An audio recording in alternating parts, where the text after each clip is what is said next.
অনেক দিন পর বাড়িতে অন্যরকম রান্না, তাই সবার সাথে রেসিপিটা শেয়ার করে নিচ্ছি।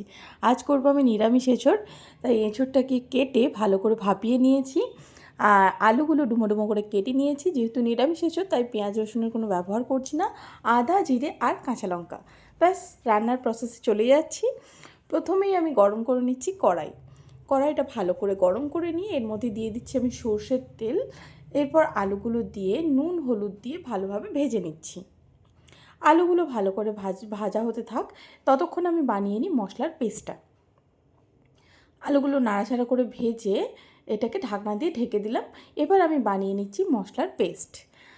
মিক্সির মধ্যে আদা, জিরে আর কাঁচা লঙ্কাটা আমি ট্রান্সফার করে নিচ্ছি। এবার এটাকে পেস্ট করে বানিয়ে নিচ্ছি। ঠিক দরদরা পেস্ট হবে, মিহি পেস্ট আমি এখানে করছি না। ঠিক এরকম দরদরা পেস্ট করে নিয়েছি। এদিকে আমাদের আলু ভাজাও কমপ্লিট। আলুগুলো একটা পাত্রের মধ্যে তুলে নিচ্ছি।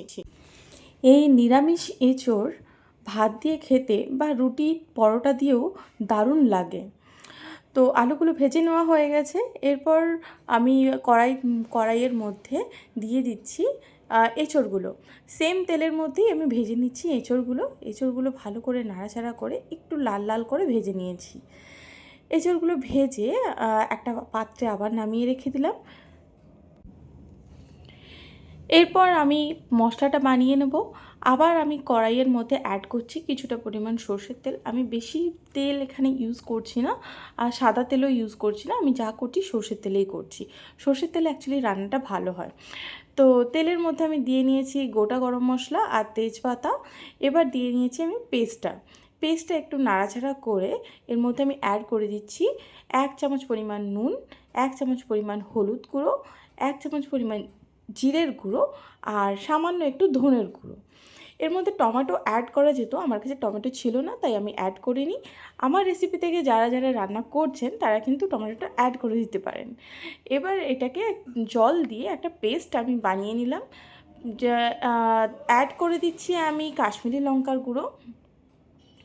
লঙ্কার গুঁড়োটা দিয়ে ভালোভাবে নাড়াচাড়া করে যতক্ষণ না পর্যন্ত তেল ছাড়ছে একটু ফুটতে দিতে হবে।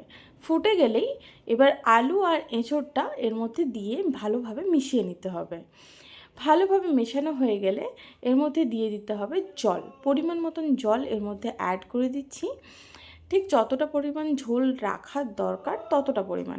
আমি এখানে একটু গ্রেভি রেখেছি, খুব বেশি ঝোল আমি কিন্তু করিনি। এবার এটাকে একটু ঢাকনা দিয়ে ঢেকে ফুটে আসা অবধি ওয়েট করেছি। ফুটে এলে ঠিক লাস্ট পর্যায়ে 1 চামচ ঘি দিয়ে নামিয়ে দিলেই ব্যাস রেডি আমাদের এঁচোড়।